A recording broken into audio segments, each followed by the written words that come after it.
Hey everyone, and welcome back. Today we're doing a deep dive on something really useful I think a lot of people are thinking about these days. Yeah. Remote jobs. Yeah. But not just any remote jobs. Right. We're looking for remote jobs that are always hiring.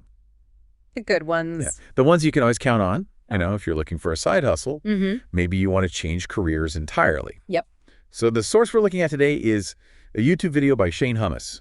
Oh, yeah, I've seen that guy. Yeah. It's called 7 Remote Jobs That Are Always Hiring in 2024. Catchy. Yeah. I like it. So we're going to take a deep dive into that. Awesome. And see what we can find. I'm excited. I'm excited, too. And you know what? One of the most intriguing things about this whole video is this question that Shane poses. Okay. What if you could earn over $40 an hour working in your pajamas? Wow. With no prior experience. Sign me up. Right. I mean, who wouldn't want that? Okay, so the first job on his list is called internet scoping. Internet scoping. Now, I have to admit, when I first heard that, I was like, what? Yeah, me too. What is that? Not the most descriptive title. But it's actually It's a cool job, though. way more interesting than it sounds. Oh, absolutely. So basically, you're like a courtroom detective. You're reviewing and editing court transcripts for accuracy and clarity. You're making sure all those records are perfect. Yeah, so basically, you're a grammar ninja Yeah. in the legal world. Exactly. Attention to detail is key here. I can see this being a really good fit for someone who's really detail-oriented. Absolutely. Loves language, loves grammar. Does Shane mention anything about earning potential for this? Oh, he does. Okay. And it's really interesting. He highlights this woman named Duris, Yeah. who went from being laid off to making over $4,500 a month as a scopist. Wow. Yeah. So that's pretty inspiring. Yeah. That's serious side hustle money. Right. Yeah. That's more than a side hustle. Yeah, that's amazing. Yeah. So, okay, so say someone's just starting out. What could they realistically expect to earn? Well, if you're starting out part-time, you could probably earn around $500 to $800 a month. Okay. But as you get more experience and you get faster, you can scale that up. Yeah. Like $1,500 to $4,500 a month is totally doable. Wow. And the other interesting thing about this is that it tends to be seasonal. Oh, okay, that makes sense. So you'll have busier periods followed by some downtime. Yeah, because I guess court cases probably ebb and flow throughout the year. Exactly. Yeah, so that could be kind of a nice way to have some built-in breaks. Yeah. Especially if you're, maybe you have another job. Or Absolutely. Doing other things. It offers that flexibility a lot of remote workers are looking for. Yeah, I love that. Mm-hmm. Okay, so let's move on to the next job on Shane's list. Okay. This one is called a telehealth coordinator. Ooh. And this one is really interesting because it ties into a trend that's just exploding right now. Telehealth is huge. Telehealth, yeah, and it's only getting bigger. So for people who might not be super familiar with what a telehealth coordinator does, Okay. can you explain that a little bit? Imagine you're the friendly voice that welcomes patients to their virtual doctor's visit. Okay. You handle all the administrative stuff, Okay. scheduling tech support. You're making sure appointments run smoothly for both the doctors and the patients. Got it. So it's like a virtual receptionist Exactly. for telehealth appointments. Yeah. Very cool. And what's the salary looking like for this kind of role? The average salary is around $48,000 a year. Wow. Not bad at all. Not bad at all. So you're helping people get the care they need from the comfort of your own home. Absolutely. That's fantastic. Yeah. So for someone who is really organized and loves helping people, this could be a good fit. Absolutely. It does require someone who's tech savvy. Yeah. And can handle multiple things at once. Yeah, you got to be good at multitasking. But it's so rewarding to know that you're helping make healthcare more accessible. Totally. That's a huge plus. Okay. Are you ready for the next job on Shane's list? Hit me. Okay. So this one is live chat specialists. Okay. And this one, I have to say, really resonates with me. Interesting. I am someone who much prefers live chat Oh, yeah. than like calling someone on the phone Makes sense. or even sending an email. Yeah. I just find it so much faster and more efficient. Yeah, and you're not alone. A lot of customers prefer live chat these days. Really? It's quick. You can multitask while you're waiting for a response. Right. It can feel less pressure than a phone call. Exactly. So there's a lot of advantages. I feel like sometimes with phone calls, you kind of get trapped. Oh, yeah. Yeah. It could be a little awkward sometimes. Yeah. So yeah, I much prefer live chat. Good to know. So can you tell us a little bit more about what a live chat specialist actually does? So as a live chat specialist, you're kind of like a digital therapist. Interesting. You're the person behind the chat window providing customer support troubleshooting issues, Okay. being a typing superhero. I love that, a typing superhero. Yeah. So it takes a certain, knack for Yeah. conveying empathy through text. Absolutely. Yeah, because you're dealing with people who might be frustrated. Right. So being able to de-escalate those situations Yeah. and, provide solutions all through typing. And often you're juggling multiple chats at once. Oh, wow. So multitasking is key. Yeah. The average salary for this role is around $43,300 a year, Okay. but you can often earn more through commissions Oh, nice. if you're involved with sales or upselling. That's cool. So not only do you get the flexibility of working remotely, Right. you could potentially earn some bonuses. Absolutely. That's awesome. Okay, what is next on Shane's list? This one is a bit more serious. Okay. It's the role of a content moderator. Oh, yeah, content moderation. Yeah. It's essential. It is. But It can it gets- yeah. Yeah, it comes with some downsides for sure. Yeah. So what exactly does a content moderator do on a day-to-day basis? Content moderators are basically the internet's bouncers. I love that analogy. Yeah, they're reviewing all the user-generated content, comments, photos, videos, making sure it follows the platform's guidelines, Okay. and that nothing crosses the line. Yeah, because things can get pretty wild online. Oh, yeah. So I imagine this job can be pretty demanding. It can be, and the biggest challenge is you're exposed to a lot of disturbing or offensive content. Yeah. You're dealing with the dark underbelly of the internet. Yeah, you see the worst of humanity sometimes. Unfortunately. Yeah, Yeah, and that can really take a toll on your mental health. that's so true. So self-care in this role is essential. Yeah, and I think finding a company that really prioritizes employee well-being is crucial for this kind of role. Absolutely. What about the salary range for content moderators?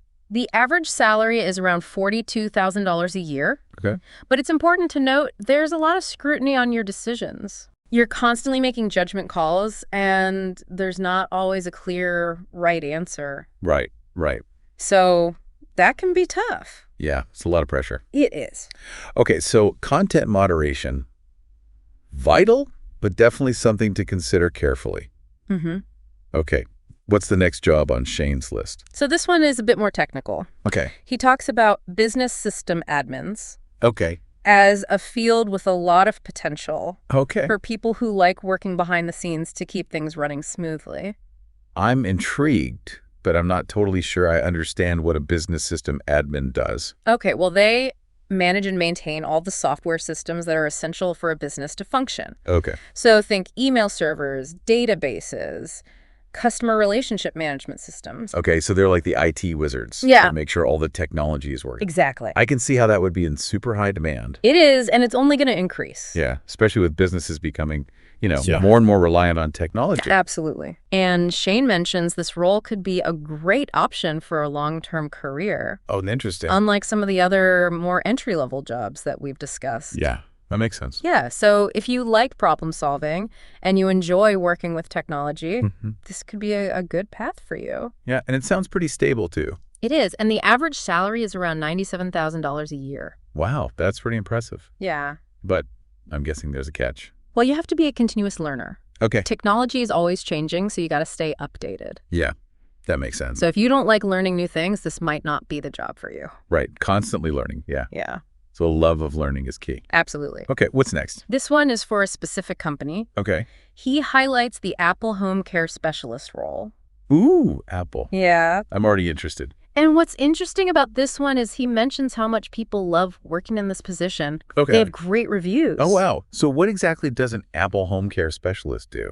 They provide remote tech support for Apple products, helping customers troubleshoot issues and make the most of their devices. So basically, you're like a tech ER responder Yeah, for all those panicked iPhone users out there. absolutely. I can imagine. Yeah, I can imagine there's a lot of those. there are. Yeah, so it sounds like you need a lot of patience for this role Yeah, and a genuine love of Apple products. it helps. What are some of the other perks of this job? Well, Apple is known for offering excellent benefits, Uh-huh. and they provide really thorough training, That's awesome. which is great if you're new to tech support. Right. Plus, having Apple on your resume can really open doors. Yeah, that's a great point. Yeah, it's a well-respected brand. So not only are you gaining valuable skills and experience, Mm-hmm. but you're also, getting that name recognition. Absolutely. Yeah. Okay, what about salary expectations? The average salary is around $37,000 a year. Okay, so not as high as some of the other ones we've talked about. But the benefits and the training and the brand recognition Yeah. could definitely make it worthwhile. Absolutely. Yeah. Cool. Okay. You ready for the last one? Yes. Bring it on. What is the last one on Shane's list? The customer success manager. Okay. This role is all about building relationships Okay. and helping customers achieve their goals. Oh, cool. So it's kind of like customer service, It is. but on a more strategic level? Yeah, it's a higher level. Okay, cool. Yeah, and it's about being proactive, Okay. helping customers succeed with a product or service. I can see why companies would really value that. Oh, they do. Yeah. Because it's cheaper to keep an existing customer Right. than to get a new one. It's all about customer retention. Absolutely. Yeah. So they're really investing in customer success roles. Yeah, that makes sense. Yeah. Okay, so for someone who loves problem solving, building relationships, this could be a great fit. Absolutely. But is it worth the effort? Oh, yeah. The average salary for a customer success manager is around $94,000 a year. Wow. Yeah, so that's at the higher end. Yeah, no kidding. So not only is it a potentially fulfilling role, Right. but it also comes with a great salary. Absolutely. What kind of personality thrives in this kind of position? Well, you need to be a good communicator, someone who can really listen to customer needs Okay. and translate that into action. Yeah. You got to be organized. You got to think strategically. Okay. And of course, you have to genuinely enjoy working with people Yeah. and helping them succeed. Yeah. So you're kind of like a coach, You are. a customer success coach. Yeah, I like that. Yeah. Okay, so we have covered a lot of ground here, We have from internet scoping. all the way to customer success management. Customer success management. Wow. It's amazing to see the range of remote jobs that are out there. It is, and it's only going to get bigger. Yeah, that's so exciting. Okay, so I feel like we've given our listeners a really great overview of these 7 in-demand remote jobs. Absolutely. But we are not done yet. Oh, there's more. There's more. Okay. In the next part of our deep dive, Okay. we're going to explore the bigger picture, how these individual jobs fit into wider industry trends. Ooh, interesting. And we'll touch on some strategies for actually landing your dream remote job. Okay. So stay tuned. I can't wait. Me too. I'll be right here. Awesome. Let's do it. Welcome back. Before we jumped into those 7 remote jobs, I mentioned how important it is to understand the bigger picture. So let's shift gears a little bit and talk about how these jobs fit into some of the wider trends that we're seeing in the world of work. Yeah, I think that's key. It's not just about finding a job. It's about understanding, where these jobs fit into the larger landscape of the economy and how work is changing. Absolutely. For instance, the rise of telehealth coordinators that we talked about is directly tied to the increasing demand for remote healthcare services. The global telehealth market is actually projected to reach $455 billion by 2030. Wow, that's a massive number. It is. That's a huge leap from where it was just a few years ago. Yeah. I mean, telehealth was already gaining traction. Right. But I think the pandemic really just accelerated that trend. Yeah. And what's so fascinating to me is that it's not just about convenience for patients. Right. It's also about improving access to care for people in rural areas or people who have mobility limitations. Absolutely. And this shift towards remote healthcare is creating a ripple effect, leading to more and more demand for other remote roles like telehealth nurses, virtual therapists, even medical billing specialists who can work from anywhere. So it's like a whole new ecosystem of remote healthcare jobs is emerging. That's so cool. Okay. Speaking of evolving roles, we were talking about live chat specialists earlier. Right. What are some of the trends that are impacting that job in particular? One of the interesting things about live chat is it taps into a psychological preference that a lot of customers have these days. There's research that's shown that people often feel more comfortable communicating through text than over the phone. Oh, yeah. It gives them more control over the interaction. Makes sense. They can take their time to think about what they want to say, formulate their thoughts. There's less pressure. Totally. I can relate to that. Sometimes I just don't want to deal with awkward silences or potential interruptions on a phone call. Yeah. Texting just feels easier and more relaxed. It does, and for businesses, it offers a way to provide really personalized support at scale. Okay. So they can handle multiple inquiries at the same time. Oh, wow. And they can even use chatbots to automate some of those routine responses. Which frees up their human agents Exactly. to deal with the more complex issues. Right. It's that combination of technology and human interaction that's becoming really important in customer service these days. Totally. Okay. I'm curious to hear your thoughts on how the role of a business system admin kind of fits into these trends that we're discussing. Well, to me, it really highlights the increasing reliance on software systems across pretty much every industry these days. Yeah. Businesses are realizing that technology isn't just a tool, it's the foundation of how they operate. It's mission critical. It is. And as cloud computing and automation become even more prevalent, the work of a business system admin is going to become even more complex and even more essential. So it's a huge responsibility. It is. Yeah. And it's a good reminder that, continuous learning is so essential in today's job market. Yeah, and it's not just about technical skills. It's about those soft skills, problem-solving, communication, adaptability. Those are the things that will set you apart no matter what you're doing or where you're working. Yeah. So as we're considering these remote job options, it's important to think, beyond just like the specific tasks and duties. We need to ask ourselves, what are the underlying trends that are shaping these roles? And what skills can I develop to stay ahead of the curve? Exactly. Now, you might be thinking, okay, I get the big picture. Yeah. But how do I actually find these remote jobs? Right. Where do I even begin? And that's a great question. Yeah. Let's get practical. Okay. We've talked about the what and the why. Now let's talk about the how. All right. So the first thing I always recommend is to utilize online job boards that are specifically designed for remote work. Okay. So websites like remote.co, We Work Remotely, Flex Jobs. Okay. They curate listings from companies that embrace remote work culture. Okay, so they're kind of doing that initial filtering for you. Exactly. That's awesome. And that can save you a ton of time. Yeah, because you're not wading through, tons of jobs that aren't a good fit. Exactly. And don't underestimate the power of LinkedIn. Oh, yeah. It's not just for networking. Right. It's a really powerful job searching tool. I think people sometimes forget that. They do. Make sure your profile is up to date. Oh, okay. Showcase those relevant skills and use keywords that align with the remote jobs you're interested in. That's great advice. And speaking of connections, networking can be really helpful when it comes to landing remote jobs. It can. Building relationships is so important, especially when you're not physically in an office environment. Yeah, you don't have those water cooler moments. Exactly. So attend virtual events. Okay. Join online communities related to your field. Don't be afraid to reach out to people who are already working remotely in roles that you're interested in. I'm a big believer in informational interviews. Me too. Yeah. People are often willing to share their experience and advice. And those connections can lead to amazing opportunities. Absolutely. Yeah. So don't be shy. Right. Reach out. Put yourself out there. Okay, cool. Another thing we should talk about is personal branding. That's a big one. What does personal branding mean in the context of remote work? It's all about creating a really strong online presence that showcases your skills, your experience, your personality. Think of it as your digital resume. Got it. It's what employers are going to see when they Google you. So what are some ways that people can build a strong personal brand online? Well, having a really well-crafted LinkedIn profile is a great place to start. Okay. As we mentioned earlier. You might also want to consider creating a personal website. Oh, okay. Or a portfolio that showcases your work, highlights your skills and your experience.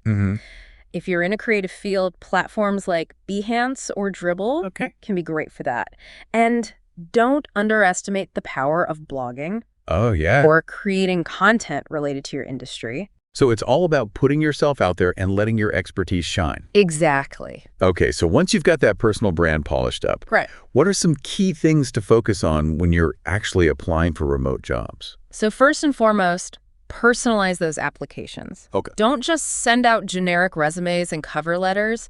Take the time to really tailor each application to the specific company and the job requirements. So you're not just mass applying for every remote job you see. Right. It's quality over quantity. Yeah. Research the company, highlight the skills and the experiences that really align with their needs. That's so important. It really shows that you're genuinely interested in that role and that you're not just, spraying and praying. It shows you've done your homework. Exactly. And you understand their mission and values. Yeah. Okay, great advice. And what about interviews? Okay. Is there anything specific to keep in mind when you're interviewing for a remote job? Definitely.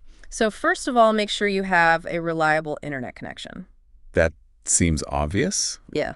But I bet you'd be surprised. You would be. How many people don't think about that? Yeah. And a quiet professional space for your interview. Yeah. And then beyond the technical stuff, be prepared to talk about your experience with remote work tools and technology. Okay. So familiarity with video conferencing platforms like Zoom or Google Meet project management software. Right. Like Asana or Trello communication tools like Slack. So basically all the tools of the trade. Exactly. Those are essential. For the remote work world. They are. Now, are there any red flags that people should watch out for during the job search process? Well, that's a really good question because I imagine there's probably some scams or less than reputable companies that are out there, trying to take advantage of people. Absolutely. Who are eager to work remotely. So if a job offer sounds too good to be true, it probably is. Trust your gut and do your research. Okay. Research the company, read reviews from other employees, look for any inconsistencies or red flags. Okay. Don't be afraid to ask questions and get clarification on anything that seems unclear or suspicious. Don't be afraid to walk away if it doesn't feel right. Exactly. And remember, the job search takes time. And effort. The process. It is. Don't get discouraged if you don't land that dream job right away. Yeah. It's easy to get down on yourself if you're not seeing results immediately. Yeah. But just keep at it. Yeah. Persistence is key. Absolutely. And while you're searching, think about ways that you can upskill. Okay. Or expand your knowledge base. Okay. Take some online courses. Yeah. Attend webinars. Stay informed about what's happening in your industry. There are so many great resources online. There are. That are free or super affordable. Absolutely. It's a great way to make yourself a more competitive candidate. Exactly. And it's a great way to stay ahead of the curve. Right. And don't forget the power of connecting with other remote workers. Absolutely. Sharing experiences, tips, resources can be so valuable. Yeah, there are tons of online communities and forums dedicated to remote work where you can connect with other professionals, ask questions, get advice, and build your network. It's all about community. It is. Now let's bring it back to those 7 remote jobs we discussed. Okay. And look at them through the lens of everything that we've just talked about. Okay. Yeah, let's revisit those specific roles and see how they connect to these broader trends. Starting with internet scoping. Okay. It's a great example of a niche skill that's in high demand. Okay. Because it requires a very specific set of abilities and a keen eye for detail. Yeah. It's also a reminder that sometimes the most unexpected jobs can be the most rewarding. I love that. Okay, so telehealth coordinating, as we discussed earlier, is a prime example of a job that's riding the wave of a major industry trend, the growth of remote healthcare services. Right. And as that industry continues to expand, the demand for skilled telehealth coordinators is only going to increase. Absolutely. So it's a good reminder to pay attention to those emerging trends and see where the opportunities are. Exactly. Okay. What about live chat specialists?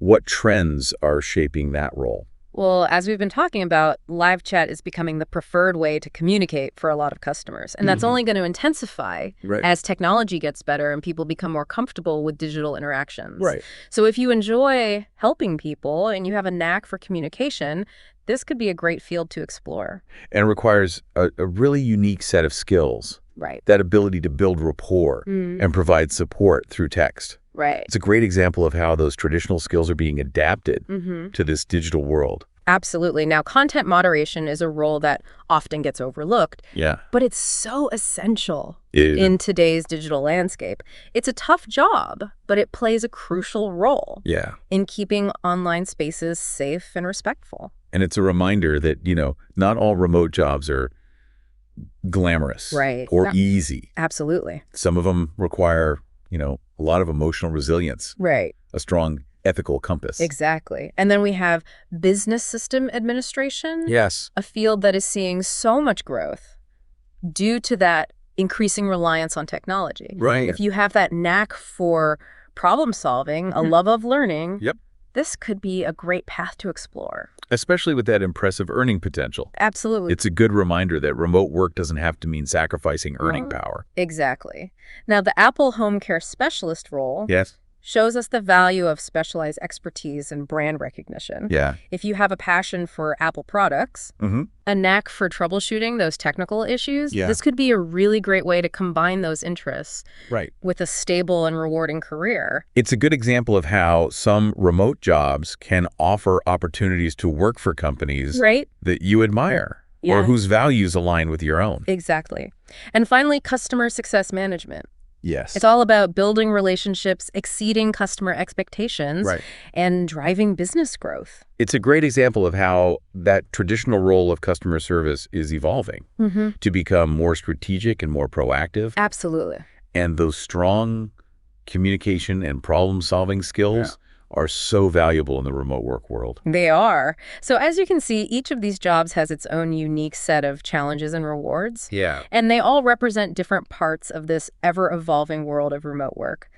Now, I know we've covered a lot, but I want to leave you with one final thought before we wrap up this part of our deep dive. I'm all ears. In the world of remote work, boundaries between our work lives and our personal lives can become blurred. Yeah, that's a really good point. Yeah, it's easy to feel like you're always on. Right. Especially when your office is just steps away from your living room.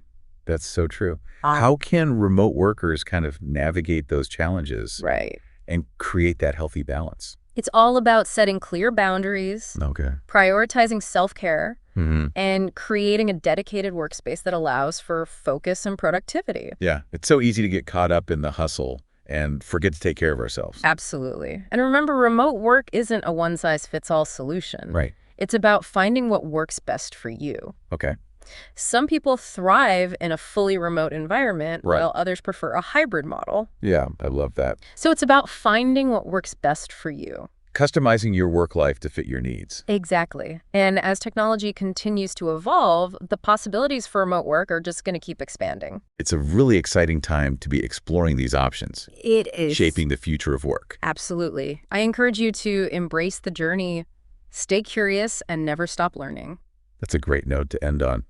So we've covered a lot of ground today, from specific remote job roles to broader industry trends, practical strategies for landing your dream remote gig. Right. And of course, the importance of, setting boundaries and creating a healthy work-life balance. Absolutely. We've given our listeners a lot to think about. We have. So now it's time for you, our listener, to take what you've learned and apply it to your own situation. Yeah. Think about your skills, your passions, your lifestyle. Which of these jobs sparks your curiosity? Yeah. Which ones align with your long-term goals? And remember, the world of work is constantly changing. Right. So stay adaptable. Absolutely. Never be afraid to explore new possibilities. We're here to support you on that journey. We are. We've talked about individual remote jobs and how they connect to, these larger trends. Right. But now I'm curious about the even bigger picture. Okay. What are some of the societal impacts that we might see as remote work becomes even more widespread? That's a great question, and it's something that sociologists and economists are really starting to think about. Yeah. One potential impact is on our cities and communities. Okay. Imagine if people aren't tied to a specific office location anymore. Suddenly they have a lot more freedom to live wherever they want. It could lead to like a shift away from those super expensive urban centers. Exactly. Towards more affordable rural areas. Absolutely. And that could have a ripple effect on everything from housing markets to transportation systems, even the economic landscape of entire regions. It's like a reshuffling of the deck. It is. We might see like a revitalization of smaller towns. Okay. A more even distribution of job opportunities. Yeah, and not just in terms of where people live, but also how they live. Right. Think about all that time people spend commuting to work every day. Oh, yeah. If more people are working remotely. Right. That means less traffic congestion, a smaller carbon footprint. That's a huge win for sustainability. It is. And it's not just about the environment. Right. Remote work could also lead to a more equitable workplace. Absolutely. It opens up opportunities for people with disabilities, caregivers, people living in remote areas who might have faced barriers to traditional employment. Exactly. So it's about creating a more inclusive and accessible work environment. I love that. But I imagine there are some potential downsides, too. Of course. It can't all be, sunshine and roses. Right. One of the biggest concerns is the potential for isolation and loneliness. Yeah. When you're not physically interacting with your team every day, it's easy to feel disconnected. Right. And out of the loop. Yeah. We're social creatures, after all. We are. Yeah. So it's really important for remote workers and the companies that they work for to find ways to foster connection and build a sense of community. Yeah, even if it's virtual. Even if it's virtual. Things like regular video calls, online team building activities, even just casual check-ins can go a long way. The little things can make a big difference. They really can. Another potential challenge is the risk of burnout. Oh, yeah. Without those clear boundaries between work and personal life, it's easy to work longer hours, feel constantly on, and never really disconnect. Yeah, because your office is always right there. It is so self-care and time management become even more important. It's all about creating those boundaries for yourself. Absolutely. You got to be intentional about it. Okay. Now, another concern that I've heard about remote work is the potential impact on career advancement.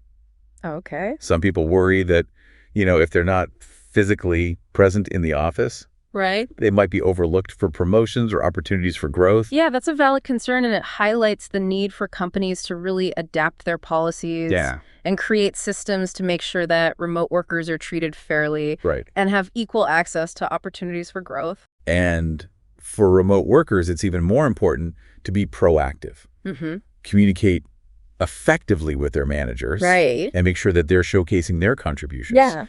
Even if it's not happening in a traditional office setting. You've got to advocate for yourself. Yeah, absolutely. Yeah. Okay, so as you can see, this whole shift towards remote work, it's complex. Yeah, it is. There's so much potential for positive change, but there are also challenges that we need to, acknowledge and address. It's a conversation we need to keep having as the world of work continues to evolve. But overall, I think it's a really exciting time. It is. There's so much opportunity for innovation and creativity. And I think ultimately remote work has the potential to create a more flexible, equitable, and sustainable future of work. I love that. That's a great note to end on. It is. Thanks so much for joining us on this deep dive into the world of remote work. It was my pleasure. To our listeners, we hope you found this conversation informative and inspiring. I hope so.